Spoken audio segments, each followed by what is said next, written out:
예술이 뭔진 모르지만 일단 한번 할짝거려보는 방송 예술을 할짝 시작하겠습니다. 반갑습니다. 저는 작곡가 황선우입니다. 네, 이상빈입니다. 네, 늘보입니다. 오늘은 저희가 아주 특별한 주제와 아주 귀한 분을 이 누추한 곳에 모시고 팟캐스트를 시작하게 됐습니다. 그치요. 자, 오늘의 주제가 뭐죠, 늘보님?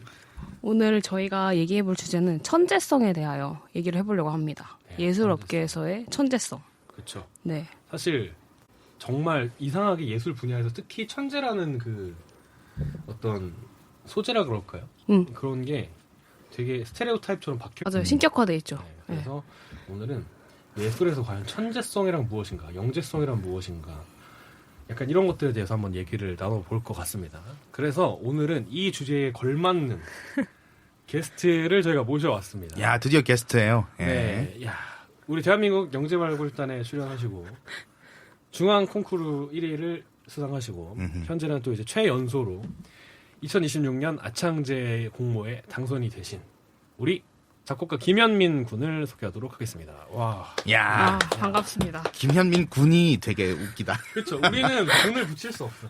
우리는 이미 한 10여 년 전에 C로 바뀌었는데. C. 네, 요거는 이제 네. 군이 맞죠. 혹시. 아. 네. 네, 간단하게 자기소개 부탁드립니다. 네, 안녕하세요. 작곡을 하고 있는 김현민입니다. 네. 네. 이 친구가 여러분 놀라지 마세요. 06년생입니다. 그렇습니다. 2002년 월드컵은 기억이 없다.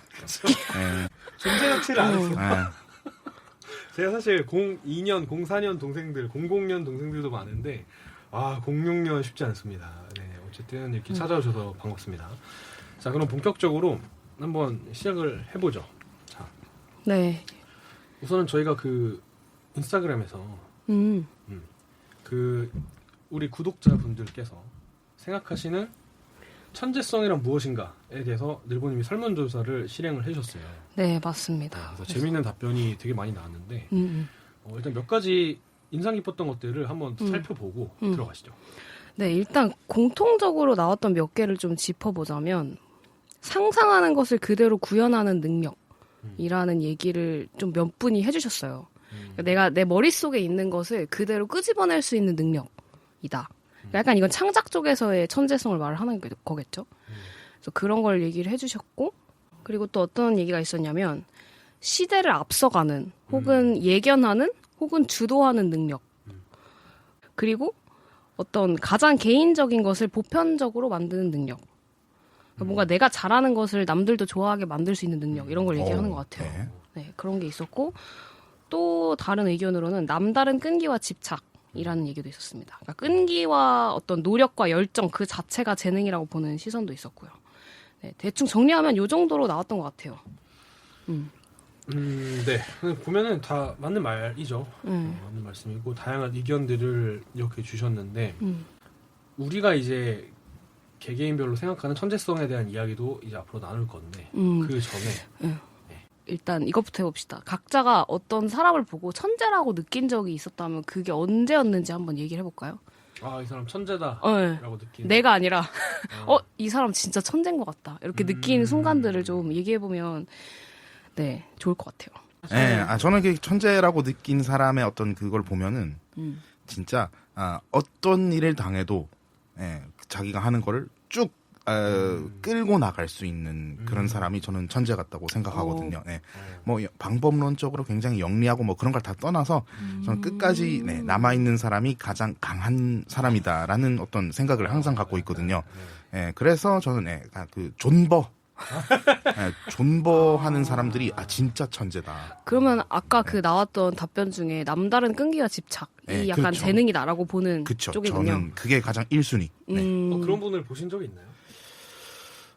저는 사실 모차르트도 굉장히 끈기와 집념이 있었던 음악가라고 생각을 하고, 그러니까 대체로 지금 역사에 남은 사람은 몇몇 사람들을 빼고는 끝까지 자기가 하는 어떤 음악이라는 어떤 과업을 계속 유지를 잘 했던 사람. 그러니까 뭐 예외로 보면 이제 시빌리우스 같은 경우가 조금 예외죠. 뭐 로시니 이런 사람들 약간 그 후반기에 완전히 절필을 해버렸다던가 중도하차 하셨던 그런 분들 말고는 거의 제가 얘기하는 그 영재 천재의 상에 부합하는 분들인 것 같아요. 남아있는 분들이. 네. 사실 미디어에서 비추는 천재랑은 전혀 상반된 예, 저는 그러네요. 네. 의견이에요. 미디어에 비춰지는 어떤 그 인스턴트적인 어떤 그 천재의 모습, 순간 팍 하는 어떤 그런 거는 그렇게 길게 갈 수 없다.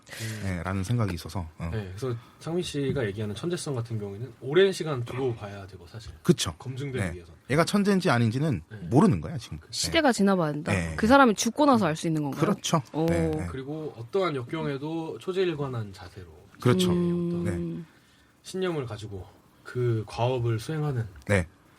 어쩌면 그 숙명처럼 받아들이고 사명처럼 그거를 짊어지고 가는 거. 네, 좀 그런 게 있죠. 뭐 그렇다고 뭐 너무 고집장이다. 뭐 이런 사람은 아니고 약간 융통성 있게 자기를 이제 어쨌든 이제 쭉 뭔가를 끌고 나갈 수 있는 사람. 변할지언정 스타일이.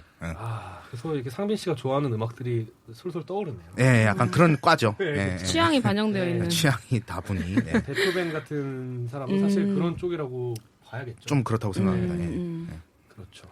네, 그러면 저도 얘기를 한번 해볼게요. 저는 사실 되게 복합적인 거라고 생각을 하거든요. 일단은.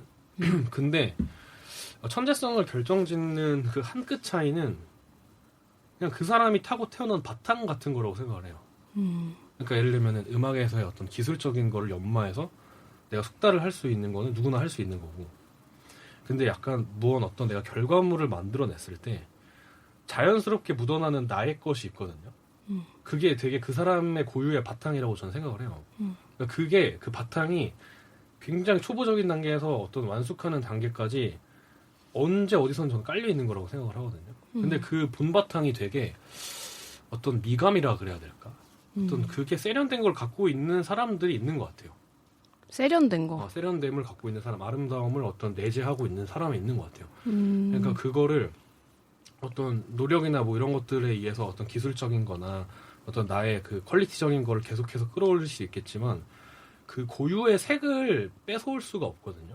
근데 그런 것들을 아주 독보적으로 갖고 있는 사람들이 어떤 그냥 진짜 타고난 천재라고 불리는 그게 되는 것 같아요. 그래서 대표적으로 저는 그 사람 떠올리면 모차르트를 사실 생각을 해요. 그러니까 이 사람이 뭐 노력은 안 하고 그냥 타고난 천재고 재능으로 다 이게 되고 이게 아니라 그냥 가지고 있는 그게 있는 것 같아요. 따라할 수 없는 어떤 뺏을 수 없는 그런 것들을 간직하고 있는 사람이 천재가 아닐까. 약간 독보적인 개성 이런 걸까요? 그렇죠. 저는 그런 쪽에 가깝다고 생각해요. 그게 오히려 되게 노력으로 해결이 안 되는 어떤 천재들이 갖고 있는 고유한 그거라고 생각합니다. 저희가 받았던 답변 중에 어떤 분이 마주하게 되는 순간 모두가 아름답다고 생각하지만 그전에는 어느 누구도 어떤 식으로도 표현하지 못한 미라고 말씀해 주신 분이 있어요. 비슷한 맥락인 것 같은데. 약간 다른 것 같긴 한데. 아, 그래요? 그런 말씀하신 케이스 같은 경우에는 상빈 씨가 얘기한 것처럼 그 한 사람이 자기가 관철하고 싶은 그거를 오랜 시간 동안 공들여서 만들어내서 그 자기만의 아름다움으로 표현해냈기 때문에 사람들이 그것을 발견하고 없던 아름다움이라고 받아들였다라고 생각을 해요. 그래서 그냥 오랜 시간에 어떤 한 사람이 이렇게 놓은 어떤 지극히 개인적인 어떤 결과물이라고 저는 생각을 하고, 제가 말한 거는 그냥 선천적으로 갖고 타고나는 어떤 그런 기질, 기질. 본바탕 약간 이런 거죠. 우리 아이가 달라졌어요 같은 것도 보면 그 오은영 선생님께서 그런 얘기를 하거든요. 사람이 타고난 기질은 다 밑바탕이 있다고. 이거는 바꿀 수가 없다. 그 위에 이제 교육을 해서 어떤 성격을 형성하고 뭐 이런 것들을 하고 하는 거지, 타고난 기질은 분명히 있다. 근데 그 기질이 제가 볼 때는 되게 고유하고 어떤 독보적인 아름다움을 갖고 있고, 그것이 무엇을 만들든 간에 묻어나고, 그리고 남이 쉽게 흉내낼 수 없는, 그러니까 그런 게, 그게 되게 그 에센스 같은 1%가 약간 천재를 가름하지 않나. 그럼 그거는 약간 선택받은 자들만이 갖고 있다고 생각하세요? 저도 선택받은 이런 말을 되게 싫어하긴 하는데 그냥 랜덤 게임이라고 생각해요. 그러니까 어쨌든 타고나는 게 있다라고 보는 네. 쪽인 거죠. 전 타고나는 거는 분명히 있다. 네, 왜냐면은 그 타고난다고 하는 게 뭐 기질적인 것도 아까 얘기했지만 본인이 태어나면서부터 보고 듣고 자라는 어떤 환경적인 것도 그거에 더해져서 만드는 게 있을 것이고, 어떤 부모와의 관계도 있을 것이고, 주변 사람들 간의 관계도 있을 것이고, 그런 게 되게 복합적으로 빚어내는 거잖아요. 그래서 이런 게 되게 많은 경우의 수가 딱 맞물려서 나타나는 하나의 어떤 것은 저는 그거는 랜덤하게 된다고 생각해요. 혹시 현미님은 좀 생각이 정리가 되셨을까요? 네, 저 같은 경우는 사실 이제 그래서 이게 어떤 예술가든지 간에 굉장히 자신만의 큰 프로젝트가 있고 그 사이사이에 있는 어떻게 보면 낭비하는 듯한 아니면 되게 힘을 덜 들이는 듯한 프로젝트들이 있잖아요. 저 같은 경우는 이제 그런 오히려 작은 프로젝트들에서 그러니까 작곡가는 그것이 별로 중요하지 않거나 아니면 뭐 그냥 대충 하는 그런 식의 프로젝트를 했는데 그런 것에서조차 어떤 무시무시한 어떤 역량이나 재기억은 반짝거리는 것이 보일 때 그럴 때 어떤 그 사람의 천재성이 규정이 되는 것 같습니다. 그러니까 재기라 그러죠, 재기. 네. 그러니까 약간 그냥 크게 공들이지 않았는데도 그 모든 것에서 다 빛이 날 때? 예. 그러니까 이제 나로선 어떤 화성법 과제 같은 거를 그냥 빨리 해치워야 돼서 했다. 뭐 이렇게 얘기를 하는데 이제 타인의 시선에서 보면 거기서조차 너무 엄청난 뭔가가 보이고 그런 것들인 거죠. 그래서 우리가 왜 막 거장들의 전시 이런 거 가면은 낙서 같은 것도 이렇게 네. 전시해 놓잖아요. 그런 곳에서도 이제 우리가 미를 발견해보고자 하는 그런 시도라고 볼 수도 네. 있죠. 약간 제가 말한 거랑 비슷한 것 같아요. 네. 그냥 묻어나는 거 그냥. 그냥 그냥 자연스럽게 흘러나오는 어떤 그런. 꽤나 미디어 속 천재 이미지에 가까워지고 있는데요. 이게 약간 그런 거잖아요. 약간 동료가 하는 화성학 숙제를 봤는데 동료는 막 아무렇지 않게 했다고 하는데 막 거기서 막 엄청난 천재성을 느끼는 그런 너무 스테레오타입 아니에요? 근데 그러면 늘보님 얘기까지 듣고 미디에서 보여주는 천재성과 그 얘기를 해봅시다. 우리가 생각하는 천재성의 차이점에 대해서 좋아요. 얘기를 하시죠. 일단 저는 저도 생각을 해봤는데 저는 약간 이게 근데 천재성이라고 할 수 있는지 모르겠지만 예술가들의 기질 중에 하나가 저는 약간 예술도 좀 신내림이랑 비슷하다고 생각하는 편이거든요. 이게 점점 약간 신격화되고 있는데 이게 약간 그런 게 있는 것 같아요. 이걸 하지 않으면 견딜 수 없는 그런 욕구? 그런 것이 예술가를 만든다고 생각하거든요. 근데 그 욕구를 물론 가지고 있다고 해서 다 천재인가 하면 그건 또 잘 모르겠긴 한데 일단 기본적으로 그런 건 다 갖고 있는 것 같아요. 근데 그게 이제 결국에 견딜 수 없으니까 아까 상빈님이 말씀하신 끈기와 집착이 되는 거죠. 왜냐면 내가 이걸 하지 않으면 견딜 수가 없으니까. 막 그게 뭐 배설욕일 수도 있고 그게 그래서 저는 신내림 같다고 생각하는 게 우리가 신내림 받으면은 어떤 의식을 치르지 않으면 아프고 막 병들고 죽는다고 하잖아요. 저는 그거랑 되게 비슷한 느낌이 있다고 생각하거든요. 예술하는 사람들도. 그래서 그런 면에서 그런 게 천재이지 않을까? 이런 생각을 해봤어요.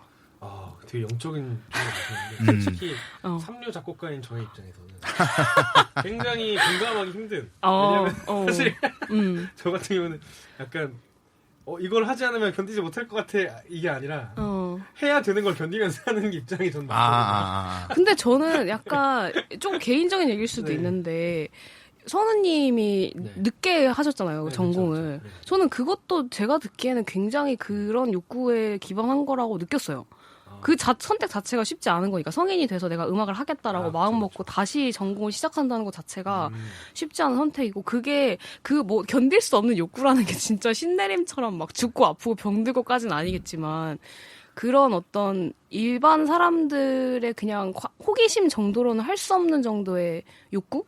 그런 것 같아요. 그거는 맞는 것 같긴 해요. 약간 그 개별 프로젝트 아까 현민 군이 말했던 개별 프로젝트 하나하나를 헤쳐나감에 있어서는 상당히 고되고 힘들 때가 많지만 약간 궁극적으로 내가 뭔가 이상적으로 만들고 싶은 나의 음악을 향한 어떤 그 욕구는 맞는 것 같아요. 계속 정진하게 되는. 그러면 이제 저희 아까 얘기한 대로 미디어 속에 천재 이미지를 좀 하나씩 깨트려 봅시다. 깨트리든지 아니면 수긍을 하든지 한번 해보고 싶은데 혹시 여기 계신 분들 다 아마데우스 영화 보셨나요? 봤죠? 예. 현민님도 보셨군요. 저 그거 초등학교 때 보고 정말 좋아했었는데. 그쵸. 사실 진짜 저 명작이라고 생각해요.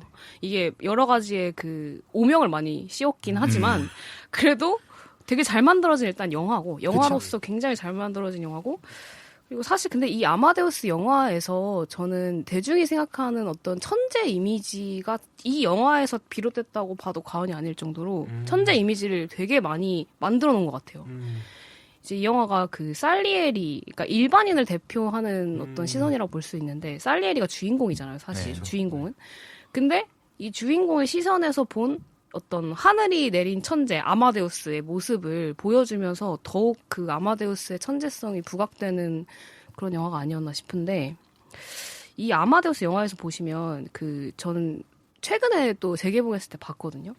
근데 이 아마데우스 모차르트를 묘사하는 여러 가지 장면 중에 그 천재성을 부각시키는 장면이 대표적으로 이제 살리에리가 그 모차르트의 작품집을 보는 장면이 있어요. 근데 거기에 악보가 너무 깨끗한 거죠. 여기서 이제 그 모차르트에 대한 이게 또 잘못된 신화라고는 하는데 그 모차르트의 악보는 수정된 흔적이 하나 없이 굉장히 깨끗하다. 그러니까 그 말은 곧 그냥 머릿속에 내린 악장만으로 그냥 줄줄줄 써내려갔다는 뜻이 되니까 이제 그게 천재성을 상징하는 어떤 장면이 되는 거죠. 그렇게 일단 기억이 나는데 어떠세요? 실제 작곡하시는 분들이 보기에 이런 장면을 통해서 묘사되는 천재성이 어느 정도 일리가 있다고 보시는지.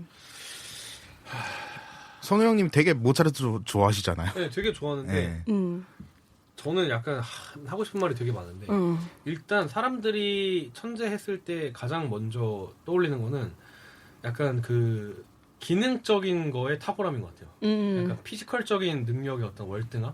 예를 들면 남들이 고생해서 쓰는 걸 되게 쉽게 한다든지 빨리 한다든지 많이 한다든지 약간 요런 개념인데 사실 모차르트 케이스의 경우에는 이 부분을 좀 반박하고 싶은 게 뭐냐면 결국 사람들이 얘기하는 거는 투입한 노력 대비 결과물이 타인에 비해 월등히 좋다 이 얘기잖아요. 그렇죠. 근데 사실 모차르트가 음악을 굉장히 어릴 때부터 시작을 했거든요. 조기 교육의 수혜자다. 그 모차르트가 10대부터 30대까지 음악에 들인 시간을 만약에 동시대의 모든 작곡가들과 비교해 봤을 때 저는 압도적일 거라고 생각해요. 그 투자한 시간과 연마한 시간과 노력한 시간이. 그래서 실제로 모차르트도 그런 얘기 하거든요. 그 편지 같은 거에 아버지한테 썼나 하이든한테 썼나 그랬는데 나랑 동세대 작곡가 중에 나 이상으로 가장 많이 공부하고 작곡에 시간을 많이 투자하고 이런 사람 없다고. 그런 거는 조명이 안 되네요. 그렇죠. 왜냐면은 우리는 모차르트란 사람의 그 프라이빗한 삶을 볼 수가 없잖아요. 네네네. 그러니까 그 사람이 화장실 갈 때 뭐 하는지, 밥 먹을 때 뭐 하는지, 그렇죠. 자기 전에 뭐 하는지 이걸 몰라요. 근데 단지 결과물로만 그 사람을 보는 거거든요. 그리고 그 모차르트를 만난 사람들의 증언도 모차르트랑 24시간 같이 했었던 사람들이 아니라 순간순간 만났던 사람들이 본 그것을 가지고 모차르트를 회고한 거란 말이죠. 그렇죠. 그러니까 모차르트가 휙휙 보여주는 모습들이 천재처럼 보였을 수는 있겠죠. 근데 그 휙휙 보여주는 그 모습들이 만들어지기까지 모차르트의 삶 자체는 사실 굉장히 투쟁 상태였던 거죠. 어쩌면은 거의 1년 365일을 한국 고3들 수능 공부하는 것 이상으로 거의 투자했을 수도 있어요. 그러니까 그렇기 때문에 그 정도의 수준에 올랐다 보니까 약간 잠깐 보여지는 그런 모습들도 일반인들 차원에서는 되게 범접할 수 없는 모습처럼 보여지는 거죠. 그리고 또 한 가지 말씀드리고 싶은 거는 그 성장기 때 유아기 청소년기 이때의 투자한 시간은 제가 볼 땐 제곱이에요. 그러니까 뇌가 막 발달할 때 맞아요. 거기에 집중적으로 투자해서 연마한 시간은 엄청난 빠른 그거를 가져오거든요. 근데 모차르트는 이미 그런 케이스잖아요. 아버지가 되게 음악가였고 그렇죠. 누나도 제가 알기로는 되게 훌륭한 음악가였고 그러니까 온 집안 사람들이 그런 여건에서 그 정말 그 뇌가 싱싱한 시기에 본인도 엄청나게 투자를 했고 주변의 지원도 엄청나게 많았고 거기에 플러스 사회적인 관심까지 있었어요. 모차르트는. 그러니까 전 세계로 아버지가 이제 마차 타고 다니면서 유럽 투어를 하면서 모차르트 순회 연주를 했고 심지어 어린 시절에 파리의 어떤 궁전에 가서 마리 앙투아네트 앞에서 막 연주까지 했을 정도면 사회적 관심, 가족의 지원 그리고 본인의 어떤 그 취향과 어떤 자발성 이런 게 다 갖춰졌기 때문에 이 노력의 퀄리티도 굉장히 높은데 양도 엄청나게 많아서 게다가 환경까지 받쳐주고. 네, 그래서 그렇게 된 거지 그냥 휙휙해서 그냥 된 게 아니라 타고나서 아무런 노력도 하지 않고 그냥 자연스럽게 뿜어져 나오는 쉽게 한 그게 아니다. 그 말씀을 드리고 싶네요. 중요한 얘기인 것 같아요. 두 분은 또 생각나시는 거 없나요? 이 아마데우스를 보면서 했던 생각이라든가. 아마데우스 저는 가장 기억에 남는 장면이 네. 그 어떤 왕 앞에서 맞아요. 살리에리가 어떤 그 되게 허접한 곡이죠. 허접한 곡을 딱 써가지고 막 연주를 해요. 아, 당신을 위해서 만든 곡이에요. 하면서 딱 연주를 하는데 이 악보를 딱 한 번 보고 모차르트가 훨씬 더 뭔가 베리에이션을 많이 추가해가지고 어떤 그 유려한 연주를 해내는 어떤 그 장면이 둘의 거의 첫 대면이었던 것 같은데. 네, 저는 그 노래 아직도 생각나요. 딴딴딴딴딴딴딴. 네, 굉장히 허접한 곡이에요, 정말. 네, 근데 그것도 되게 되게 이렇게 틀리면서 뒤치시잖아요, 황제가. 굉장히 또 정성스럽게 종이를 말아와가지고 딱 보여주거든요. 황제가 은근 개그캐거든요, 거기서. 맞아요. 그래서 이런 모습이 굉장히 기억에 남는데. 뭐 그걸 일단 그 순간이고, 뭐 저는 인생이 기니까 나중에 이제 어떤 결말을 맞이할 것인가 이런 게 조금 더 궁금해지더라고요. 오히려 더 후반부가 더 기다려지게 되는 어떤 그 장면이었던 것 같아요. 네. 맞아요. 그 장면도. 저도 살리에리 음악을 굉장히 많이 들어봤거든요. 근데 역시 모차르트가 너무해. 한수 위드만. 그러니까 재밌는 거는 당대에는 살리에리가 사실 모차르트를 질투할 이유가 없었어요. 더 잘 나갔지. 맞아. 훨씬 잘 나갔고. 그러니까 근데 그게 또 아이러니인 것 같아요. 당대에 잘 나갔는데 결국 우리한테 남은 게 모차르트라는 게. 그리고 그 영화에도 실제로 그런 식으로 묘사가 되긴 하죠. 저는 약간 한 자리 하고 당대에 어떤 사람들한테 인기가 많고 이거는 음악적인 결과물로만 되는 건 아닌 것 같아요. 그러니까 그 사람의 어떤 됨됨이도 있을 거고 성향도 있을 거고 정치력, 정치력도 있을 거고 그리고 그게 있어요. 내가 이 목표를 달성하기 위해서 이런 것들을 탁탁탁 하고 이 사람하고는 친하게 지내고 뭐 이 사람하고는 멀리하고 약간 이런 계산이 되는 사람들이 있거든요. 정치력. 그렇죠. 그런 사람들은 단계를 잘 밟아서 되게 잘 올라가는 거. 근데 모차르트는 그쪽으로는 굉장히 완전 젬병이죠. 근데 그게 또 그래서 천재라는 이미지가 갖고 있는 것 중에 하나인 것 같아요. 사회성이 없고 약간 정치할 줄 모르고 왜냐면 약간 이제 그게 재능이 이미 있는 사람이니까 나는 굳이 그럴 필요가 없다. 남들의 인정 같은 걸 받을 필요가 없다라는 어떤 것과 같이 맞물리는 특성이지 않나. 그렇죠. 네. 제 지도 교수님이 생각이 나요.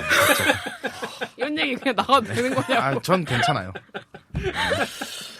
이제 그 현미님 생각도 궁금한 게 실제로 어떤 천재 취급을 받으면서 잘하셨잖아요. 그랬다고 할 수 있는지는 모르겠지만, 네. 그렇게 많이 사람들이 이제 보고 했을 것 같은데 어때요? 본인의 어린 시절과 비교한다면? 우선 저는 모차르트만큼의 훈련이 절대 있을 수 없었고요. 훈련 네, 그쵸. 당연히. 그러니까 사실 잘 모르겠어요. 저 같은 경우는 어떤 훈련을 받은 게 아니라 사실 너무 그 독학으로 시작했던 기간이 너무 길었고 그로 인해서 오히려 사실상 기초가 하나도 없어서 오히려 결점이 너무 많았던 사람이었기 때문에 근데 그런 거는 있는 것 같아요. 그러니까 모차르트도 약간 이제 아까 얘기한 어떤 그 훈련받은 뭐 그런 거랑 이제 연관된 걸 수도 있는데 자 약간 사람들이 생각하는 모차르트는 되게 머릿속에서 뭔가 이제 신이 뭔가 악상을 갑자기 이제 즉각적으로 내려줘서 그걸 이제 종에다 바로 휘갈기고 그런 사람인 것 같은데 사실 저는 그냥 그러한 빠른 작곡 속도가 사실 고도로 훈련된 약간 암상 같은 거라고 생각하거든요. 네. 그렇죠. 그러니까 사실 그러니까 다른 작곡가는 이제 종에다 스케치를 해가지고 계산을 했을 거를 사실 그냥 고도로 훈련을 했고 굉장히 많이 그런 걸 써봤고 많이 실험을 해봤기 때문에 이제 머릿속에서 그거를 계산할 수 있는 정도로 갔고 그래서 그 그냥 시간을 단축시킨 거에 가까운 것 같아요. 그래서 뭔가 아까 말씀하신 것처럼 어떤 노력의 시간을 우리가 볼 수 없다고 했는데 결국 그러한 어떤 성질도 만약 그게 진짜였든 아니었든 만약에 진짜였다면 결국 그 노력의 시간이 만들어낸 그런 굉장히 정교한 그냥 그 가르침을 받아서 만든 그런 게 아닐까 생각을 했습니다. 그래서 그게 그냥 천재성을 그대로 설명한다고 생각되진 않아요. 그렇지. 그리고 그러니까 한마디로 그런 거죠. 수학에서 사칙연산을 굉장히 빠르게 잘한다고. 그 사람을 수학의 천재라고 부르진 않잖아요. 네. 주산왕이죠. 네. 그러니까 이게 사람들이 잘 모르는 것 중에 하나가 작곡이라는 영역이 그렇게 수학적인 부분이 있을 거라고 생각을 잘 못하는 것 같은데 제가 중학교 때 화성학을 찍먹해본 적이 있어요. 근데 진짜 발톱에 진짜 조금만 이렇게 담궈본 정도인데 한 챕터 하나만 나오고 그만뒀던 것 같아요. 근데 그때 진짜 느꼈거든요. 아 이게 음악이 수학이구나 이러면서 이제 손을 그쵸. 뗐던 기억이 나요. 내가 생각하는 게 아니네 이러면서 이제 화들짝 놀라서 그만둔 기억이 있는데 되게 수학적이더라고요. 그리고 그 약간 아까 말한 스테레오타입 약간 영감이 확 들어와서 어, 와 봐주면서 막 종이 엄청나게 휘갈겨서 막 쓰는 그치. 그런 작업으로 나온 결과물은 어. 대부분의 경우 개판입니다. 진짜로. 이게. 누가 하던 진짜. 그러니까 논리가 필요한 거죠, 사실. 그냥 이론과 가장 논리가. 빠른 흑역사 생성기라고 보시면 돼요. 그것이. 그래서 되게 작곡이라는 과정이 그 사고의 시간이 사실 되게 많이 필요하고 그렇죠. 써놓고도 그거를 다시 들춰보고 계속 고치고 하는 이 작업이 되게 필요하거든요. 그리고 논리성도 필요하고. 근데 사실 저는 작곡뿐만 아니라 모든 예술이 그런 것 같아요. 우리가 생각하는 것보다 훨씬 더 논리적이고 이성적인 영역인데 막상 이제 창작 과정을 보면 미술도 그렇고 저는 심지어 연주도 그런 것 같아요. 제가 마스터 클래스 보는 걸 좀 좋아하는데 마스터 클래스 보면은 선생님들이 그렇게 논리적일 수가 없어요. 그 접근하는 방식이.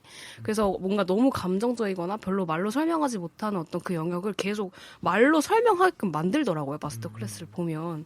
그래서 그런 과정을 보면은 생각보다 예술도 논리적인 부분이 필요한 것 같아요.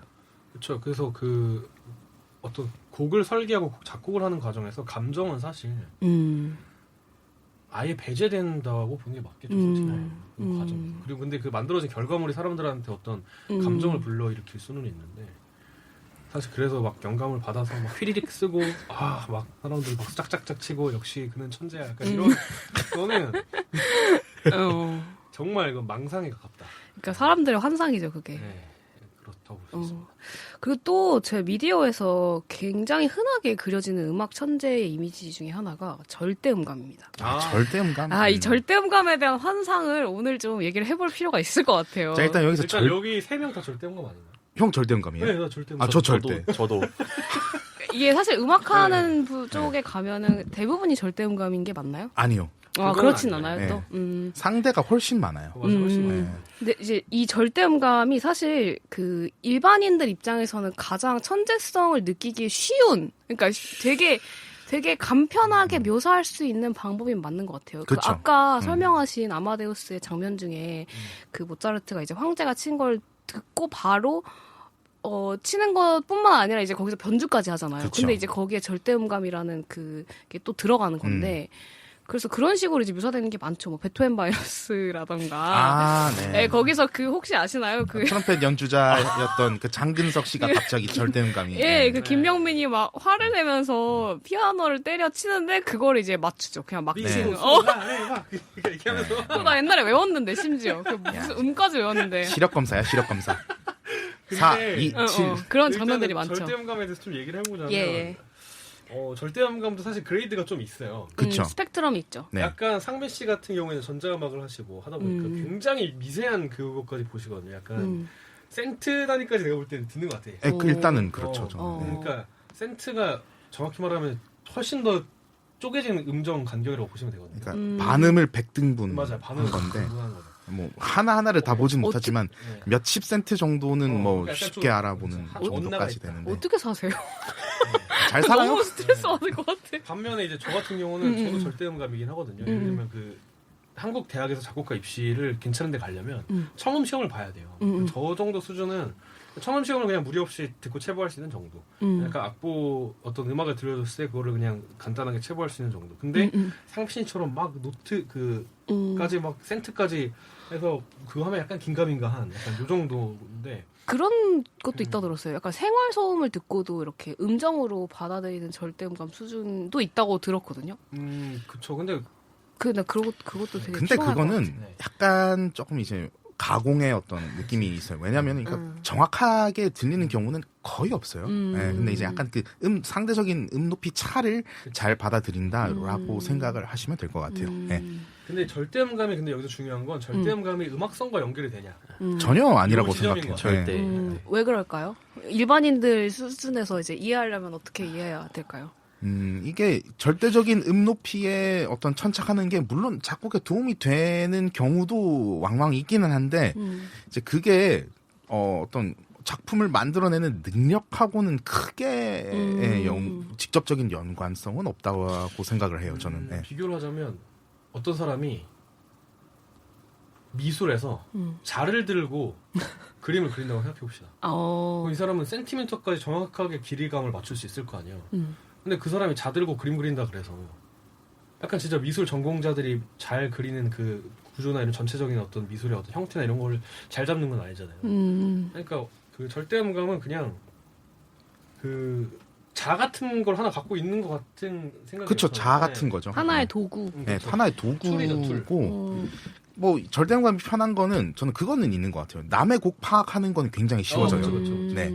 그리고 내청할 때. 내청할 때. 네. 그러니까 내가 생각하는 것들을 거의 오차 없이 받아 적을 수 있는 그거는 도움이 되죠. 그럴 때는. 아까 나온 그 네. 뭐지 답변 중에 하나가 그거였잖아요. 내가 생각한 것을 얼마나 정확하게 그쵸. 구현하는가. 네. 거기에서 비롯되는 거기에는- 환상인 것 같네요. 예, 도움이 되죠. 근데 또 피치는 내가 생각한 대로 구현할 수 있는데 근데 그게 작곡적인 어떤 결과물로 사운드 디자인 쪽으로 최종적으로 딱 결과물이 나왔을 때 그 모습까지 내가 완벽하게 딱 하냐 또 그건 또 그건 아닐 또 때가 별개의 문제다. 네, 이게 또 이렇게 드러났을 때는 또 상상했던 거랑 괴리가 좀 있을 때도 있고 그리고 실망할 때도 있고 근데 어쨌든 절대음감인 분들이 음악을 할 확률이 높긴 하지 않나요? 어떤 것 같으세요? 근데 유럽 같은 데를 가면 사실 상대 음감이 음악하는 사람들 중에 훨씬 더 많고 그리고 상대 음감이 절대 음감보다 열등한 게 아니거든요. 그러니까 상대 음감이 어떤 음감의 감각이 높으면 저는 어떤 면에서는 절대 음감보다 훨씬 좋다고 생각을 해요. 유리한 게 훨씬 많아요. 훨씬. 어떤 면에서 그렇죠? 전조 같은 거를 할 때도 그렇고 그리고 이제 악기를 쓸 때 2조 악기 같은 걸 써야 된다 하면 이제 절대음감이 이제 그 음을 하나하나 계산을 해야 되는 어떤 수고가 있는데 사실 상대음감은 그런 게 좀 더 쉬워져요. 네, 그러니까 이주악기라는 게 뭐냐면 이제 호른이나 클라리넷처럼 네, 이 악보에 적혀 있는 음높이랑 실제 연주했을 때의 음높이가 차이가 있는 경우. 네. 네. 호른 같은 경우는 완전 5도, 그러니까 도, 솔 정도의 이 차이가 항상 발생하고. 예. 그게 상대적으로 하는 게 더 감각이 예. 뛰어난 사람들이니까 위로, 편하겠네요. 그쵸. 네. 위로 아래로 옮기는 게 쉬운 사람들이 상대 음감이니까. 예, 그리고 또 사실 실용 음악으로 조금 약간 얘기를 빼보자면은 키 옮기는 거. 이제 그치. 보컬이 나 뭐 어제 너무 술을 때려 먹어가지고 노래가 안 나와. 키를 2키만 낮추면 어떨까? 그렇게 했을 때 예, 상대음감은 오케이 하면서 그냥 쫙쫙 맞아요. 하는데 네. 이제 절대음감 같은 저는 이제 절대음감이고 기타를 가끔 연주를 하는데 그냥 보컬을 바꾸면 안 되나? 맞아. 그냥 이 생각이 드는. 예. 그렇거든요. 그럴 수 있구나. 예, 예. 그렇군요. 근데 이거는 얘기할 게 너무 많아가지고 사실. 일단 절대음감은 요 정도까지만 그럼 네네네. 얘기합시다. 네네. 요 정도까지만 얘기하고 그리고 또 이제 미디어에서 아주 쉽게 얘기가 되는 게 천재형과 노력형의 대립구도죠. 우리가 지금까지 얘기했던 거랑 계속 일맥상통한 얘기인데 흔히 이제 천재를 이 노력형과 대립을 시키느라고 어떤 천재는 게으른 이미지를 갖고 있는 것 같아요. 그렇죠? 그래서 아까 말한 모차르트도 마치 아무것도 별로 배우지도 않았는데 금방금방 곡을 쓰는 그런 이미지로 그려지잖아요. 근데 이제 제가 궁금한 거는 또 세 분 다 음악을 하셨으니까 이제 예술을 하다 보면 예술 업계에서는 너무 다양한 사람들이 있고 이제 또 재능이 정말 뛰어난 사람들을 많이 만나보셨을 것 같은데 그럼요. 그렇죠. 그런 약간 절망한 적이 혹시 있으신가요? 약간 미디어에서 많이 그려지는 것처럼 막 얘를 난 못 이기겠다 막 이런 순간들이 있었다거나 이런 적이 혹시 있으신가요? 제가 자꾸 이걸 스테레오타입을 고착화시키는 것 같은데 저는 그런 순간이 너무 많았습니다. 네. 그 현민님 같은 경우는 어렸을 때 언제부터 혹시 그런 영재 교육이라고 해야 될까요? 그 음악 교육을 받으셨어요? 그러니까 사실 제가 초등학교 4, 5학년 때 이제 영재 아카데미인가 예술의 전당 영재 아카데미를 잠시 다닌 적은 있지만 그게 어떤 확실한 교육이라고 말할 수는 없었던 것 같고 그러니까 사실 한예종 영재원이 사실 처음으로 제대로 된 교육이었던 것 같아요. 그런데 이제 거기에서도 이제 다른 이제 저랑 같이 다녔던 동기들 곡을 보면서 아이고 쟤는 저렇게 쓰고 있는데 난 지금 뭘 하고 있는 것인가. 내가 저걸 어떻게 뭐 뛰어넘는다든가 아니면 뭐 내가 저런 수준에 어떻게 도달을 할까 이런 생각은 사실 생각보다 많이 해봤던 것 같습니다. 다만 그렇다고 해서 제가 작곡을 멈춘다거나 그러진 절대 못했고요. 그러니까 막 살리에리처럼 막 저주하고 막 아니요. 막 신을 막 저주하고 막 내가 쟤를 파멸시키겠어 막 이렇게까지는 아니지만 그것도 좀 과장된 묘사인 것 같습니다. 사회의 분노를 품고 막 신격 모독하고 막 주유처럼. 그건 그냥 반사회적인 사람이 아닌가. 주유 나왔네요. 그 주유가 어찌 나를 낳으시고 제갈공명을 왜 또 만들었냐. 약간 이런 그치. 식. 그러니까 그 유명한 대사가 그거거든요. 나한테 열망은 심어줬으면서 재능을 주지 않았다. 이런 대사가 있어요. 네. 근데 뭐 그 정도는 아니었지만 그래도 그런 순간은 덜어 있었다. 네. 나는 사실 상민 씨 대답이 제일 궁금해. 오. 이거는 이게 저도 처음에 그러니까 음악을 전공으로 딱 한 거는 이제 대학원 들어와서였는데 물론 그 전에도 활동을 계속 작곡가로서 하고는 있었지만 그래서 처음에 이제 막 이제 무언가를 끄적이기 시작했을 때는 모두가 저보다 잘하는 사람이었기 때문에 그래서 저는 이제 그때부터 복수심 가득한 아 여기가 살리엘이었네. 진짜 복수심 가득한 어떤 그런 생각을 가지고 한 4, 5년을 살았나? 내가 저 인간은 바른다. 야, 좋은 곡을 들으면 와 좋다가 아니고 저것보다 잘하려면 어떻게 해야 되지? 항상 거의 이런 생각. 그래서 전 남의 단점을 굉장히 열심히 봤어요. 네. 그래서 저 사람은 저게 안 되는구나. 난 저걸 잘해야지. 거의 이런 생각으로. 근데 네. 저도 약간 비슷할 것 같아요. 전 비슷한 것 같아요. 저도 약간 되게 늦게 시작했다 보니까 사실 상민 씨보다도 늦게 시작했거든요. 어쩌면 그렇죠. 네, 네. 나이상으로 봤을 때는. 근데 저도 그런 순간, 그러니까 항상 얘기한 것처럼 나 빼고 나보다 다 잘한다 이 생각이 있었어요. 그래서 일단 해봐. 그리고 비벼봐 그 사람이랑. 근데 지금 안 돼. 그러면 내년에 한번 또 해. 그래서 저는 약간 콩쿠르든 공모든 원트에 된 케이스가 사실 거의 없고 그 다음 해에 다시 해서 된 게 거의 다예요. 그래서 일단 이렇게 던져서 내 위치 파악한 다음에 그 사람이랑 나랑 차이를 빨리 그 겟해가지고 내가 지금 할 수 있는 거 할 수 없는 거 하고 그 다음에 투자를 하는 거죠. 내가 해서 될 법한 그런 쪽에다가. 굉장히 현실적인 판단을 하셨네요. 전 그게 안 됐거든요. 일단 무조건 이 사람보단 내가 모든 면에서 잘해야 된다. 항상 이 생각을 가지고 뭐 그냥 거의 동력이 된 거죠, 근데 사실. 악다구니와 복수심으로 점철된 사실 인생이었어요, 저는. 네, 그래서 그런 식으로 몇 번 해보니까 약간 어떻게 해야지 이걸 빠르게 이렇게 성장시킬 수 있을지는 약간 좀 감이 오긴 하더라고요. 근데 확실히 늦게 시작했다 보니까 그들보다는 배 이상의 시간을 투자해야 되는 게 맞긴 해요. 어느 단계에 있어서. 그렇죠. 그래서 또 이렇게 막 달려오다 돌아보면 어느 순간에는 또 비슷해져 있고 그 다음이 보이고 약간 이렇게 되는 것 같아요. 근데 그 천재형과 노력형의 그 대립은 참 잘못됐다고 봐야 할까요?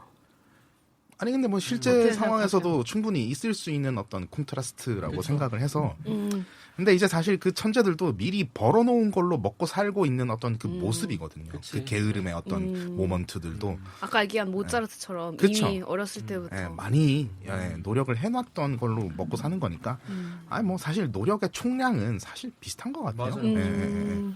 그거를 언제 투자했냐의 차이예요. 그러니까 환경이 받쳐주고 어떤 그런 게 된 친구들은 어렸을 때 좋은 기회로 그 시간대에 모든 걸 거기 집중할 수 있는 그 시기에 많은 노력의 양을 채워 놓은 거고 사실. 또 어떤 사람들은 그거를 뒤늦게 하고 채워가는 사람들도 그쵸. 있는 거고. 그래서 그러면 자연스럽게 네. 영재 이 마케팅에 대해서 좀 얘기를 해보면 어떨까 하는데 영화제 마케팅. 그 사회의 악이죠.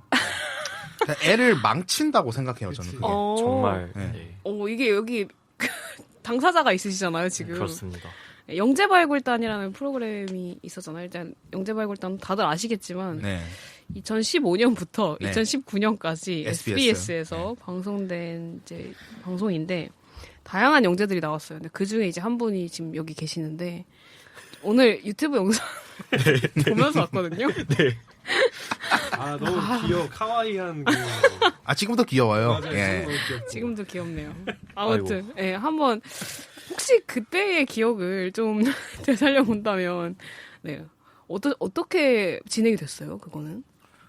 사실 네 그냥 이제 만나서 면담을 하고 그냥 이제 와서 본격적으로 촬영을 하고 뭐 상황을 짜고 그게 몇 살 때였죠? 근데? 그게 이제 저 11살 촬영은 10살 때였고 11살 때 방영이 됐었어요.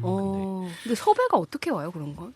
그거 사실 저희 부모님이 게시판에 아하. 글을 이제 그러니까 사실 제가 그때 그 저희 부모님이 그 두 분 다 음악을 하시지도 않으셨고 사실 주변에 음악하는 분도 없으셨다 보니까 제가 이제 어떤 식으로 저한테 도움을 주셔야 될지 고민을 하시다가 이제 영재발굴단에서 뭐 음악 영재 같은 게 방영이 되는 걸 보고 저한테 얘기를 하셨었는지 모르겠지만 어쨌든 저 몰래 상의도 없이? 아마도 저 몰래 아마 시청자 게시판에 글을 올리셨다가 선조치후 보고. 네. 그거나 안타깝게도 네. 안타깝게도 됐습니다. 정말 안타깝게도 되어버려서. 네. 근데 그때 부모님의 마음은 전 공감이 되는 것 같아요. 그럼요. 그 저는 어떻게 아직 해야 될지 자식이 없지만 모르니까. 결혼도 안 했고. 저도 만약에 내 애가 너무 잘해 보이는데 내가 정보가 없으면 어쨌든 얘를 잘 이렇게 해주고 싶은데 부모님 맞아요. 입장에서는 그게 되게 좋은 수단처럼 보이셨을 것 같아요. 그럼요. 자문을 구하기에 좋은 네. 어떤 수단으로 보였겠죠. 그래서 그 기억이 나요. 촬영하고 막 이럴 때 그때 당시에는 어땠어요? 기분이? 기분이 어땠는지는 잘 모르겠지만 내가 천재인 것 같이 느껴졌어요. 어땠어요? 그러니까 정말 부끄럽지만 그때 당시엔 그랬을 수도 있는데 그럴 왜냐면 것 그때 제가 같아요. 너무 철이 없었으니까. 근데 그럼요. 예, 지금 생각해보면 다 말도 안 되는 이야기지만 아니 10살에 철이라는 단어도 너무 웃겨 사실. 그러니까 전 사실 영재발굴단 좀 좋아하거든요. 오, 전 무섭다, 일반인의 무서워. 시선으로 본다면 이 영재발굴단이 꽤 재밌어요. 저희 부모님도 좋아하시고 이 천재 얘기를 사람들이 좋아하는 것 같아요, 사실. 그래서 그러니까 그 영재발굴단이 그렇게 인기도 많고 오래 방영이 됐겠죠. 그리고 사람들이 왜 영재에 열광할까요? 어떻게 생각하세요? 자기가 영재가 아니니까 그렇죠. 그런 거죠. 뭐. 약간 신적인 존재에 대한 갈망 뭐 이런 것도 그런 있는 것 거죠. 같아요. 그냥 뭐 차은우 보고 감탄하는 거랑 네네네. 어, 얼굴 천재. 그렇죠. 네. 카리나 보고 감탄하는 거랑 비슷한 거죠. 약간 그렇지. 어떤 매력의 요소니까 사람의 능력적인 탁월함이 어떤 선망과 선호의 어떤 영역이니까 그걸 보고 이제 감탄하고 오락거리로 즐기는 거죠, 사실. 근데 그 음악에서의 이제 영재라고 하면은 다 그 한예종 영재원을 거치더라고요. 그렇죠. 그런 영재 조기 교육에 대해서는 어떻게 생각하세요? 저는 조기 교육 자체는 좋다고 생각해요. 네. 네, 그건 필요하다고 보고 그 이런 걸 되게 잘하는 나라가 사실 미국 같은 데잖아요. 네. 되게 얘가 이렇게 싸게 보이면 월반을 금방 시키고 수준에 맞는 교육을 그때그때 적시에 제공하고 근데 우리나라에는 사실 그런 게 많이 없었거든요. 거의 유일하죠, 그렇죠. 영재원. 우리나라에서는 과거에는 뭐 아무리 얘가 날고 겨봐야 정규 교육과정 다 밟아야 되고 그거에 조금 엇나가면 얘가 있을 데가 없고 이랬는데 사실 영재원 같은 데서 그 비슷한 친구들 모아서 서로 시너지 일으키면서 성장할 수 있고 그때 수준에 맞게 필요한 것들을 교육하는 거는 굉장히 좋죠. 그래서 사실 결과도 되게 좋잖아요. 지금 그쵸. 영재원 출신 음악가들이 지금 뭐 세계 무대로 또 맞아요. 활약을 하고 있으니까. 네. 그 당사자 얘기를 들어봐야죠, 사실. 아, 근데 뭐 사실 저도 영재원의 시스템이 막 나쁘다고 생각을 하진 않는데요. 다만 이제 사실 그 시스템보다는 그 영재원을 제외한 다른 그 영재 교육 시스템들의 문제가 좀 중요한 것 같아요, 사실. 영재 교육 같은 무언가를 만들어놨는데 어떤 식으로 교육을 해야 될지에 대해서 잘 모르는 것 같다는 생각은 들었었어요. 사실 영재원 같은 경우는 사실 이제 대학에 갔을 때 배우는 거에 사실 굉장히 축소된 버전에 가깝거든요. 그래서 이제 가서 청음하고 이제 가서 이제 곡 분석하고 뭐 그러니까 어른이 배우는 과정을 그냥 빠르게 어린 애들한테 가르치는 정도의 수준이다. 네, 보면 이제 초등학생들 이제 작곡을 거의 대부분 독학으로 배웠던 애들끼리 모여놓은 다음에 이제 그냥 서로 모여서 곡 쓰게 시키고 그냥 뭐 피아노 치게 시키고 그러는 거 자체는 좋았던 것 같은데 다만 이제 그게 어떤 식으로 각각한테 그러니까 이제 경험의 그런 문제가 아니라 그 사람의 작곡가적인 어떤 측면이 개발되는 데는 별로 기여를 못하는 것 같다는 생각이 들기는 해요. 전반적으로. 근데 좋은 것 중에 하나는 그래도 그 음악을 하는 아이들끼리 모여 있을 수 있다는 거. 네, 그 맞아요. 커뮤니티도 저는 꽤 중요할 것 같아요. 사실 그게 그 영재 교육의 가장 사실 그 커리큘럼보다 가장 좋은 게 사실 그거인 것 같아요. 그렇죠. 사실 대학이랑도 비슷한 것 같긴 한데 대학을 가고 대학원을 갔을 때 사실 뭐 일반 학교에서처럼 선생님한테 뭘 지식을 습득받고 이런 차원의 거는 되게 미미하고 그렇죠. 거기서 어떤 동료들 주변에 어떤 사람들을 만나느냐가 되게 중요한 것 같긴 하거든요. 네. 그래서 영재원도 그런 기능을 좀 하는 것 같고 한편으로는 되게 많이 이런 질문도 받았을 것 같은데 뭔가 그 나이대에 그냥 평범한 다른 아이들처럼 할 수 있는 그런 것들을 못 해본 거에 대한 아쉬움은 없는지. 이건 사실 개인차기는 한데 저 같은 경우는 사실 뭐 다른 저 또래 나이대 애들이 하는 평범한 그런 거에 대한 미련이 별로 없었어요. 지금도 없고. 그래 보여요. 다만 이제 제가 이제 입시할 때 선생님도 그렇고 아니면 뭐 다른 선생님들이나 뭐 다른 사람들도 그렇고 이제 저한테 그런 이야기를 많이 하긴 했었어요. 정말 이제 너가 이제 그 나이대에만 경험할 수 있는 그런 또래 애들과의 어떤 그런 관계도 있을 거고 그런 것들을 이제 한 번 놓치면 다시는 경험할 수 없다. 근데 이제 그거를 진짜 경험하지 못해서 후회하는 사람들도 분명히 있을 거라고 저는 생각을 해요. 저는 그러지 않아서 다행이었지만. 네. 어떤 책에서 봤는데 영재에 대한 뭐 내용이 있었는데 거기 우리가 흔히 그 어떤 장애라는 것을 이렇게 기준을 삼을 때 어떤 보편적인 것에 미치지 못하는 이라고 이제 생각을 하잖아요. 근데 그 보편보다 너무 뛰어난 것도 사실은 장애로 볼 수도 있대요. 그러니까 그렇죠. 왜냐하면 그렇죠. 예. 그것 때문에 못 겪는 것들이 있기 때문에. 그래서 그런 면에서 사실 영재 교육에서도 저는 그런 것도 되게 많이 고려가 되어야 된다고 생각을 하긴 해요. 그 나이대에 그 나이대보다 뭔가 월등한 무엇이 있기 때문에 어려움이 있을 텐데 그런 거를 좀 도와주는 게 필요하지 않나? 이런 생각을 하기도 하거든요. 어쨌든 우리 사회에서는 어느 방향이든 소수자가 되는 순간부터는 맞아. 많은 장애물이 생기죠.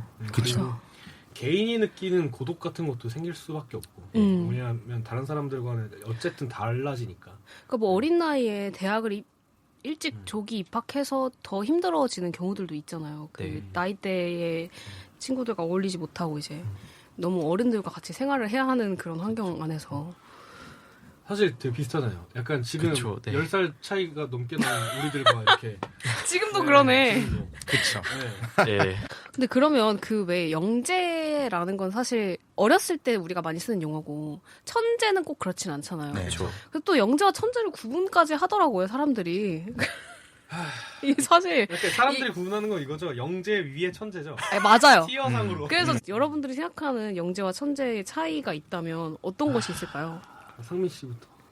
그냥 뭐 전 전혀 별개의 단어라고 생각을 아, 별개의 단어다. 하거든요. 예. 그냥 영재는 근데 어렸을 때의 되게 인스턴트적인 어떤 순간들인데 재능이 있다는 뭐 가능성을 보여준 어린아이. 그쵸. 라고 모든 생각해요. 영재가 다 네. 성공하진 않죠, 사실. 그렇죠. 익다가 썩는 과일도 있고 그렇기 때문에 그러니까 사실 영재 아카데미 같은데 봐도 거기 보면 사람이 무슨 마지막에 향상음악회 같은 걸 해서 막 자기 곡을 다 발표를 해요. 거기 보면 사람이 무슨 40명 정도인가 30명 정도가 있어요. 근데 그중 현재까지 작곡을 하는 사람의 비율은 사실 그리 많지 않을 거거든요. 초등학생 때 그렇게 했어도. 그치.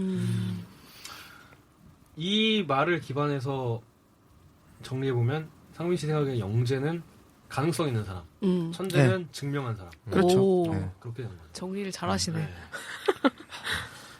영재와 천재의 차이.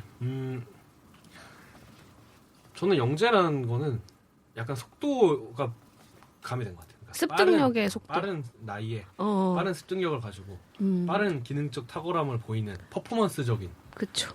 말씀하신 것처럼 가능성의 측면인 것 같고 천재는 아까 상민 씨가 처음 얘기한 것처럼 정말 남들이 알아주지 않아도 그리고 오랜 시간 동안 굳건하게 진짜 자기의 막 것을 묵묵하게 해나가면서 다른 사람들이 가보지 않은 길을 어떤 개척을 해낸. 네.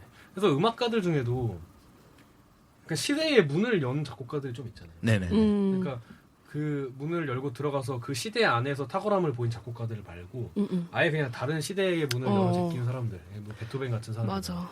아니면 뭐 좀 결이 다를 수 있지만 뭐 드뷔시 같은 사람도 저는 그런 류라고 솔직히 보긴 하거든요. 그러니까 그런 사람들이 천재가 아닐까 저는 그렇게 생각해요. 그러니까 영재와 천재의 차이점은 약간 이미 존재하는 것의 습득 능력을 넘어서는 어떤 것이 있는 사람이 천재라고 볼 수도 있겠네요. 그쵸. 그렇죠. 네. 현민 얘기를 그러니까 사실 저 같은 경우는 좀 더 관념적으로 접근해 보고 싶긴 한데 사실 천재는 약간 이상화된 측면이 있는 어떤 그런 개념인 것 같아요. 그래서 이제 사실 우리가 천재라고 불리는 사람들이 사실은 천재의 속성을 지니지 않았을 수도 있고 사실 그거랑 굉장히 다른 이미지였을 수도 있는데 결론적으로 뭔가 사람들이 그거를 번역하면서 만들어낸 어떤 허상일 수도 있는 것 같고 영재는 이제 실제로 존재할 수 있는 그런 개념인 것 같다고 생각을 합니다. 좀 더 실질적인 어떤 네, 것인 것 같다. 네. 그치. 그리고 영재는 약간 그 교육학 쪽에서 애초에 쓰는 용어기도 하고 이론적인 그 용어. 프로디지라고. 앞서 나가는 네. 애들을 어떻게 교육하기 위해서 만들어진 어떤 개념이라고 볼 수도 있죠. 맞아요. 천재라는 거는 그 현민이가 얘기한 것처럼 약간 관념적인 게 많이 들어가 있는 것 같아요. 그러니까 이상화되고 뭔가 뭐라고 이렇게 딱 규정질 수 없는 어떤 영재는 교육학적으로 보면 확실하게 어떤 조건들이 있거든요. 어. 이 조건이 충족됐을 때 이 사람은 영재, 판별했다 이게 되는 게 있는데 천재 같은 경우에는 사실 그런 게 있지는 않으니까. 기준이 명확하지가 않죠. 그쵸. 어떤 면에서는. 그래서 상민 씨 얘기가 결국에는 제일 맞는 것 같아요. 증명해야 되는 것 같아요. 증명해 하는 사람. 제가 천재성에 대해서 그 유명한 사람들이 한 말들을 막 찾아보다가 상빈님이 아까 처음에 얘기했던 거랑 일맥상통하는 얘기일 수도 있는데 뉴턴이 이런 말을 했대요. 나의 능력은 특별한 것이 아니라 오직 한 가지 주제에 대해 끊임없이 생각하는 인내력에서 나온다. 그렇죠. 존버가 답이다. 아, 존버가 답이죠. 그거가 다르죠. 이거 약간 별개 얘기일 수도 있는데 저 약간 밸런스 게임으로 해보고 싶은데 네네. 세 분한테. 근데 예술가들이 많이 받는 질문이라고 하는데 단 하나의 역작을 남기는 예술가가 될 것인가? 아니면 그냥 살아생전에 잔잔하게 오래 연명하는 그러나 역사가 이제 지나면서 잊히는 그런 예술가가 될 것인가? 둘 중에 하나라도 되면 너무 네. 그냥 하나로 될 수 있다고 생각했을 때 이제 뭐가 더 하고 싶냐 이거죠. 저는 오히려 후자가 네. 잔잔하게 그냥 네, 살아생전에만 네. 알아봤었으면 네. 좋겠다. 작곡가들 그런 사람들 뭐 히트곡 하나 가지고 원히트 원더. 원히트 원더 네. 그런 분들 있죠. 뭐 네. 베릴리오즈 같은 네. 작곡가나 뭐. 림스키 꼬르시. 근데 나는 좀 그런 게 그 원히트한 그 작곡가들도 사실 엄청나게 많은 곡들을 썼는데 그거 하나가 딱 된 거잖아요. 역작이. 그렇죠. 그러니까 그 케이스죠. 그게 전자의 케이스죠. 곡을 막 얼마나 썼든 간에. 나는 후자가 더 좋을 것 같아. 그냥 뭐 죽고 난 다음은 사실 내가 알 바 아니고. 알바가 아니고. 네. 그러니까 이하 동문인가요? 저는 1년 전이었으면 전작을 골랐을 수도 있는데 또 생각이 바뀌었어요. 네, 이제 후자를 고를 것 같습니다. 이유가 뭐죠? 성인이 되고 나서 생각해보니 달라졌네.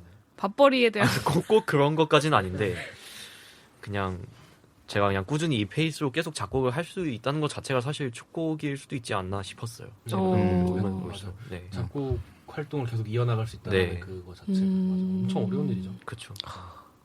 결국에는 어떤 인내와 이런 끈기 이런 네. 걸로 귀결이 되네요. 모든 게 계속. 아무래도요. 네. 근데 모든 게 다 그렇지 않나.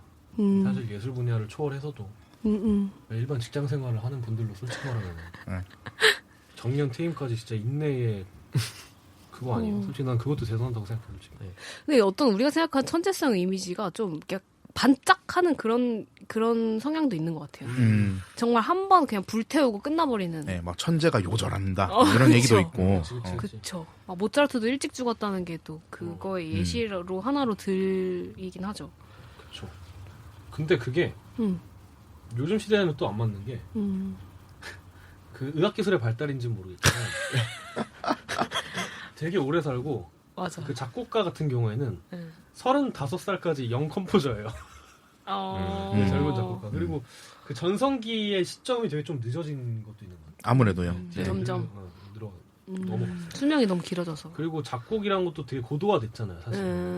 좀 많이 전문화됐고 뭔가 그 앞에 쌓아놓은 그 업적들도 너무 많고 그래서 이런 히스토리나 어떤 이런 미학적인 것도 공부하고 하면서 내 거를 만들고 하는데 과거보다는 훨씬 더 많은 시간이 필요해진 것 같기도 하고. 작곡에서 말하는 천재성은 뭐예요? 굳이 말하자면. 야, 되게 어려운 질문인데. 되게 아리송하다 되게. 이 사람 진짜 천재적이다. 이런 거 느낄 때. 어찌됐든 자기가 생각하고 있는 것들을 표현하는 능력에서의 여러 가지 측면이 있잖아요. 표현력이라는 측면에서. 그 하부 카테고리들에 대한 어떤 능력을 많이 가지고 있는 사람들이 천재적인 작곡가라고 할 수는 있는 것 같아요. 뭐 곡을 빨리 쓴다 뭐 이딴 건 아무 상관이 없는 것 같고. 20년이 걸려도. 괜찮다. 구현하는 능력이다. 네, 구현 능력에 거의 저는 초점이 맞춰져 있다고 생각합니다. 작곡에서의 천재성이라는 게. 저는 어떤 그냥 그 성숙된 그런 어떤 메타인지라 해야 되나? 메타인지가 되게 중요해요. 맞아. 그게 되게 중요한 것 같아요. 저는. 맞아. 그래서 작곡이라는 게 되게 복합적인 과정이거든요. 그리고 되게 이게 프로세스가 또 많아요. 어떤 그 아이디어를 창발해서 그걸 정리하고 스케치를 하고 그걸 구체화하고 그거를 또 이제 연주자들과 커뮤니케이션이 될 수 있게 악보화하고 그거를 또 리허설 때 연주자들과 만나서 어떤 그 악보상으로 설명할 수 없는 어떤 것들을 또 구두로 커뮤니케이션 하면서 설명을 하고 그 과정을 통해서 무대 위에서 내 작품을 구현해내고 그것까지가 사실은 작곡가의 그 역할이거든요. 근데 아까 얘기한 것처럼 지금 우리가 파헤쳤던 천재성의 어떤 그 스펙들은 되게 한정적이었잖아요. 그렇죠. 그래서 저는 생각하기에 이제 되게 종합적인 그런 능력들이 필요한 것 같고 모르겠습니다. 너무 어려워요. 네. 딱 잘라서 이런 걸 가지고 있으면 작곡가의 천재성 이거는 또 아닌 것 같아요. 그러니까 모든 것들이 종합적으로 두고 있어야 되는 것 같아요. 네. 그러니까 저 같은 경우는 사실 작곡가가 뭔가 천재적이다라는 거를 생각을 해봤을 때 자기가 가지고 있는 야심을 어느 정도로 이제 가능한 범위 내에서 구현을 가장 최대치로 할 수 있는가도 굉장히 보게 되는 것 같은데 사실 그 두 분이 하셨던 이야기의 연장선상일 수도 있거든요. 근데 가끔 보면 굉장히 그러니까 굉장히 일반적인 천재성을 생각하면 야심이 굉장히 큰 사람으로 오해하기가 쉬운데 근데 사실 그렇게 야심이 크다고 해가지고 그거를 구현할 수 있는 사람은 사실 많지 않은 것 같아요. 아니면 소화를 이제 못하는. 네, 그러니까 야심의 소화력, 그러니까 그거가 굉장히 중요한 것 같아요. 야심의 소화력.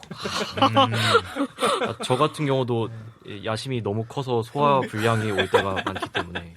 그러니까 원대한 거지. 네. 그 야심이 어떤 사회적 성취욕 이게 아니라 내가 네, 만들고 예술성. 싶은 작품에 대한 욕심. 네. 그러니까 머릿속으로는 대하드라마야. 그러니까. 머릿속으로는 용의 눈물인데 지금 그거는 그쵸. 이제 나온 거는 이제 이제 단막극이지. 나오는 예. 근데 야심이 있어야 하는 것 같아요, 진짜. 네. 야심 없이 어떻게? 근데 그게 예술을 해. 그 야심에 크고 그 소화력이 안 받쳐잖아요. 그럼 작곡하기 진짜 힘들어요. 진짜. 큰일 나요. 네. 근데 이제 주변에 보면은 야심의 크기와는 상관없이 자기가 어느 정도로 그 야심을 가질 것인가를 정확히 정해둔 다음에 그거를 정말 정확하게 구현하는 사람들을 가끔 가면 보게 되는데 그것도 정말 천재적이라고 할 수 있는 것 같아요. 나는 그전 연륜에서 온다고 봐요. 그거는 경험과. 네. 그쵸. 그거는 네, 맞는 말씀입니다. 내가 네. 구현하는 능력을 정확히 아니까 거기까지 세팅을 딱 해놓는구나. 네, 내 그러니까 야심을. 메타인지인 거죠. 그렇죠. 그런- 이 그러니까. 주제를 알면 네가 어디까지 할 수 있는지 그 나의 감이 수준. 오는 거지. 네. 오. 그리고 나한테 허락된 시간. 네. 네. 예를 들면 뭐 한 달 만에 써야 되는데 뭐 교양곡 30분짜리 쓰겠다. 네. 이건 나 사이즈가 안 되잖아. 그러니까 나한테 주어진 시간, 재료, 그치. 그리고 내 여건, 내 능력, 그리고 나의 음악성 뭐 이런 걸 다 고려해서 그 무대가 요구하는 어떤 걸맞는 형태 연륜이다 이런 진짜. 것까지. 그건. 그렇죠. 근데 네, 네, 사실 생각해 보면은 그런 거를 그 연륜이 덜한 상태에서 완벽하게 해낼 수 있는 것도 어떻게 보면 천재성이나 그치, 혹은 그치. 영재성이라고 볼 수도 있는 것 같아요. 그치. 저는. 그 야심을 따라잡는 거지. 네. 구현하는 능력. 감각이죠 사실. 네, 그래서 아. 그런 사람들을 진짜 봤기 때문에 예, 음. 정말 무서운 것 같습니다. 음. 어쩔 땐 정말 무섭습니다. 어. 물론 그렇다고 그런 분들이 많다는 건 절대 아니고, 네. 근데 그러니까. 여지없이 마무리 짓는 말로 이 얘기를 해보자면 각자의 시간이 확실히 있는 것 같아요. 각자의 타이밍이 있고. 각자의 때와 각자의 시기가 맞아. 있고, 각자의 스토리는 다 다르고 맞아.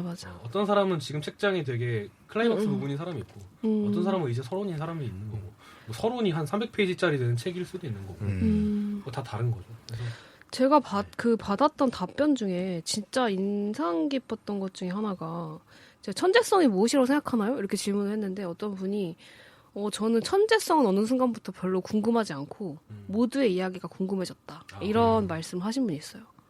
이게 제 엔딩으로 이게 엔딩으로 적절하지 않을까요? 그러니까 그 내가 갖고 있는 어떤 그게 뭐 야심이든 야심이란 단어로 표현이 되든 아니면 뭐 어떤 단어로 표현이 되든 간에 그걸 얼마나 충실하게 구현하느냐의 문제인 것 같아요. 천재성이라는 어떤 허황된 것을 쫓기보다는 그렇죠. 환상을 좀 걷어낼 필요가 있는 것 같아요. 그렇죠. 그렇지만 유구한 역사이기 때문에 계속 되긴 하겠죠. 천재성의 이미지는 계속 만들어지지 않을까. 그렇죠. 그리고 또 시대마다 천재들이 나타나요. 주기적으로. 주기적으로. 네. 그거 아세요? 그 피아니스트 계보에 10년 주기설? 10년 주기설이 있잖아요. 10년 주기. 04년생, 뭐 그쵸. 94년생, 84년생 뭐 이렇게. 제가 네. 알기로는 임동혁 씨, 맞아요. 그다음에 84년생. 조성진, 94. 그다음에 임윤찬, 04. 그래서 14년생을 잘 봐야 된대요. 14년생. 아, 야. 14년생이라니. 영재원에서 14년생을 잘 찾아봐야 된다. 이런 얘기가 있습니다. 뭐 작곡가에는 그런 얘기가 없나요? 창작 분야가 영재나 신동, 천재가 나오기 되게 힘든 분야예요. 아, 그거. 네. 그게 시대가 필요해서, 그러니까 시간이 필요해서 그렇지 않을까요? 그쵸. 예를 들면 문학 소설의 천재 막 이런 거 잘 안 나오잖아요. 그치. 소설가나 이런 뭐 작곡가도 그렇고. 영재 발굴단에 있었긴 했던 것 같아요. 그것마저도. 근데 영재 발굴단은 대부분 허상이 아니에요. 저도 허상이었고. 네. 이제 뭐 거의 얘기가 끝났는데 우리 라디오스타 감성으로 네. 우리 현민이한테 마지막 질문을 하고 네. 끝내보자. 김현민에게 영재란? 영재 진짜 어렵다. 이렇게 대화를 나눴건만 여전히 영재가 뭔지 저한테는 미지수인 것 같습니다. 미지수다. 그러면 다음 질문. 현민이에게 영재원이란? 재밌는 곳? 재밌죠. 놀이터. 놀이터. 놀이터야. 사실 재밌어요. 네.